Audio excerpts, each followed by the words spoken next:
അസ്സലാമു അലൈക്കും വറഹ്മത്തുള്ളാഹി വബറകാതുഹു. അസ്സലാത്തു വസ്സലാമു അലൈക യാ സയ്യിദി യാ റസൂലല്ലാഹ്. ഇസ്ലാമിന്റെ ചരിത്രമുറങ്ങുന്ന ഭൂമി ഉഹുദ് യുദ്ധം ഓരോ മുഅ്മിനിന്റെയും ഹൃദയത്തിൽ വേദന കൊണ്ട് പുളയുന്ന ഈ വാർത്ത. ഹബീബായ തങ്ങളുടെ മുൻപല്ല് ഷഹീദായത് ഇവിടെ വെച്ചായിരുന്നു. ഹംസത്തുൽ ഖറാർ റളിയല്ലാഹു അൻഹു വഫാത്തായത്, ഷഹീദായത് ഇവിടെ വെച്ചായിരുന്നു. അങ്ങനെ ഒട്ടനവധി സംഭവങ്ങൾ നടന്ന ഈ യുദ്ധം ഹിജ്റ 3-ാം വർഷം ശവ്വാൽ 3-നാണ്.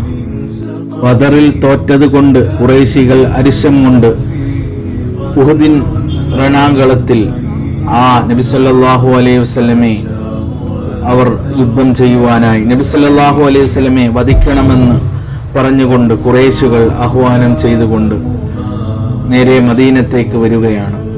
മദീനയിലുള്ള മുത്തുനബിയുടെ സഹാബിമാരിൽ വെറും 700 ആൾക്കാർ മാത്രമായിരുന്നുള്ളത്. ഈ 3000 വരുന്ന ആൾക്കാരുമായി പടപൊരുതാൻ ഉഹുദ് തയ്യാറാവുകയാണ്. അതിൽ നിന്നും പ്രഗൽഭരായ 50 അമ്പെയ്ത്തുകാരെ നബി സല്ലല്ലാഹു അലൈഹി വസല്ലമ ജബലുൽ റുമാത്തിന്റെ മുകളിലേക്ക് നിർത്തുകയാണ്. നബി സല്ലല്ലാഹു അലൈഹി വസല്ലമ നിർദ്ദേശം നൽകി, ഞാൻ പറയാതെ, എന്റെ അനുവാദമില്ലാതെ നിങ്ങൾ താഴെ ഇറങ്ങരുത്. അങ്ങനെ കുറച്ചുപേർ യുദ്ധം തുടങ്ങി. അമ്പെയ്ത്തുകാരെ കണ്ട് ഇവരെല്ലാം സ്വത്തും ഒട്ടകത്തെയും എല്ലാം ഉപേക്ഷിച്ച് അവർ ഓടി പായുകയാണ്. ജീവന് രക്ഷപ്പെടാൻ വേണ്ടി അവർ ഓടിപ്പായുകയാണ്. പക്ഷേ അവരുടെ യുദ്ധതന്ത്രമായിരുന്നു, ഇവരറിഞ്ഞില്ല.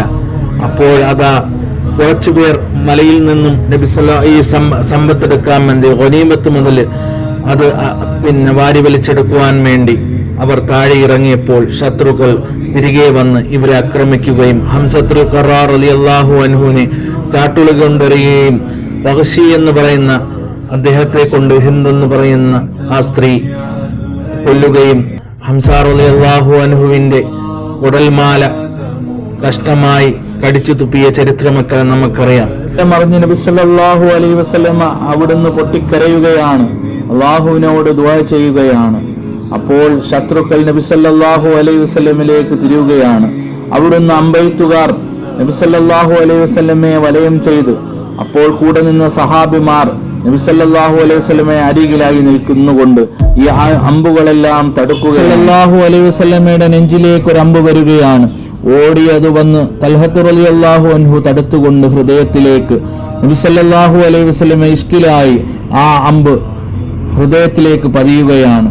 അങ്ങനെ എത്ര സഹാബിമാരാണ് നബി സല്ലല്ലാഹു അലൈഹി വസല്ലമയുടെ അമ്പുകൾ തടുത്തത്. സല്ലല്ലാഹു അലൈഹി വസല്ലമയെ വധിക്കണമെന്ന് കരുതി കുറേ ശത്രുക്കൾ വീണ്ടും വലയം ചെയ്ത് നബി സല്ലല്ലാഹു അലൈഹി വസല്ലമ അന്ന് യുദ്ധവേളയിൽ ഇന്നത്തെ ഹെൽമറ്റ് കണക്ക് ഒരു സാധനം വെച്ചിട്ടുണ്ടായിരുന്നു. ആ നബി സല്ലല്ലാഹു അലൈഹി വസല്ലമ അതിനിടയിൽ ഒരു കല്ലുകൊണ്ടെറിയുകയും മുൻപല്ല് പൊട്ടുകയും മറ്റൊരു ശത്രു വന്ന് നബി സല്ലല്ലാഹു അലൈഹി വസല്ലമയെ ആ മുഖംമൂടിയിലേക്ക് വാളാൽ വെട്ടുകയും ചെയ്തപ്പോൾ ആ മുഖംമൂടി അതിന്റെ 2 കൊമ്പുകൾ കൊണ്ട് നബി സല്ലല്ലാഹു അലൈഹി വസല്ലം മുഖം മുറിയുകയും ചെയ്തപ്പോൾ അവിടുന്ന് ബ്ലഡ് വാർന്നൊലിക്കുകയാണ്. നബി സല്ലല്ലാഹു അലൈഹി വസല്ലമയുടെ മുൻപല്ല് ഷഹീദായിപ്പോയി. അപ്പോൾ ബ്ലഡ് ഇങ്ങനെ വാർന്നൊലിച്ചു കൊണ്ടിരിക്കുമ്പോൾ ബ്ലഡ് നിൽക്കുന്നില്ല. അങ്ങനെ ഫാത്തിമ റളിയല്ലാഹു അൻഹു അവിടെ കിടന്നൊരു തുണിയെടുത്ത് അത് കത്തിച്ചിട്ട് അതിന്റെ ചാമ്പല് നബി സല്ലല്ലാഹു അലൈഹി വസല്ലമയുടെ അന്നത്തെ അവിടുത്തെ ഒരു ചികിത്സ ശൈലിയായിരുന്നു.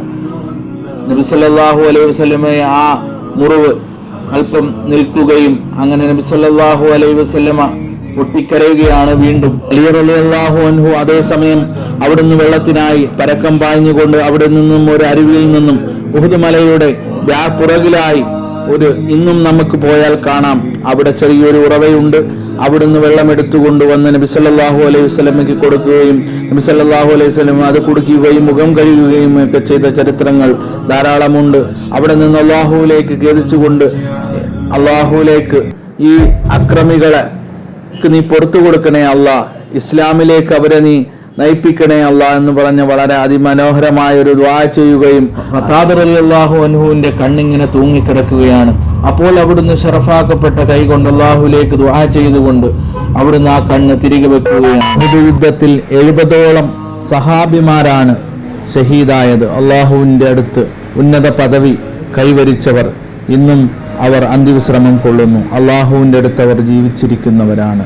അള്ളാഹു സുബ്ഹാനഹു തആല അവരുടെ ഹക്ക് ജാഹ ബർക്കത്ത് കൊണ്ട് നമ്മുടെ പാവങ്ങളെല്ലാം അള്ളാഹു പുറത്തു മാപ്പാകട്ടെ. ഹബീബായ തങ്ങളുടെ ശഫായത്ത് കിട്ടുന്നവരിൽ നമ്മളെ ഉൾപ്പെടുത്തിയാണ്.